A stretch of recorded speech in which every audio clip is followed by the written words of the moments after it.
ભુજ ખાતે એ division police સ્ટેશનમાં એક ફરિયાદ નોંધાયેલી હતી, જેમાં ફરિયાદી જે છે ટ્વિંકલ સિંહ કરીને બેન, એમણે ફરિયાદ નોંધાવેલી કે તેમના તેમના દીકરાને ઈશાન સિંહનું અપહરણ કરવામાં આવ્યું છે અને પૈસા એમના ઘરમાંથી ચોરી થયા છે. પૈસા રોકડા 8 લાખ અને બીજા દાગીના અને એમ કરીને ટોટલ 32 લાખ જેટલી રકમની ચોરી થઈ છે. એ પ્રમાણે એની ફરિયાદ આપેલી, જે આધારે પોલીસ સ્ટેશન દ્વારા પોલીસ સ્ટેશન એ ડિવિઝન અને ક્રાઇમ બ્રાન્ચ અને એસઓજીની ટીમો બનાવીને ઇન્વેસ્ટિગેશન કરવામાં આવ્યું હતું.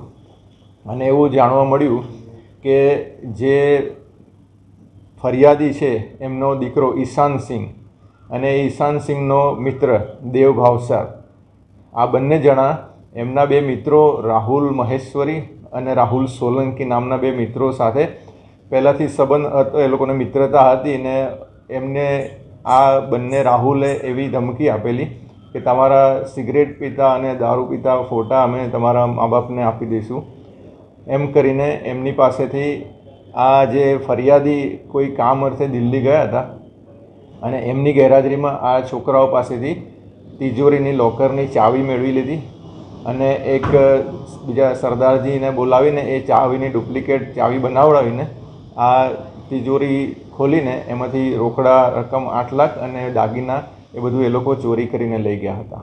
અને એ લોકોને ટીમો બનાવીને ટેકનિકલ સર્વેલન્સ અને હ્યુમન રિસોર્સિસના આધારે બંને આરોપીને એ ડિવિઝન દ્વારા હસ્તગત કરવામાં આવેલ છે.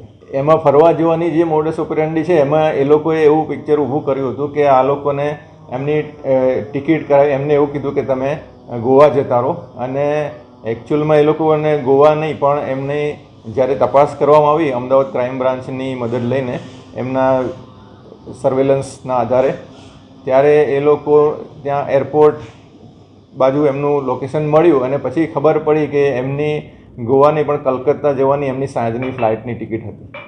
હાલ 2 આરોપીઓને પકડવામાં આવેલા છે, એક રાહુલ મહેશ્વરી અને રાહુલ સોલંકી. હા, એમાં એમની પાસેથી હાલ પૂરતા રોકડા રૂપિયા અને ઘરેણાં, સોનાનું બિસ્કિટ ને એ બધું જે છે, રાહુલ મહેશ્વરી જે ઇસુઝુ કંપનીમાં નોકરી કરે છે એની ઓફિસમાંથી સોનાની એટલે પેલું બિસ્કિટ અને સોનાની બંગડી અને વીંટીને બધું મુદ્દામાલ કબજે કરવામાં આવેલું છે. હા, હવે એ બાબતમાં હજી આગળ તપાસ થશે, વિડીયો બાબતમાં, પછી ચાવી જેની પાસે બનાવડાવી છે અને જે બાકીના જે એવિડન્સીસ છે એ એકત્રિત કરવામાં આવશે. આજરોજ આરોપીઓને નામદાર કોર્ટમાં રજૂ કરીને તેમના રિમાન્ડ મેળવવાની તજવીજ હાથ ધરવામાં આવેલી છે.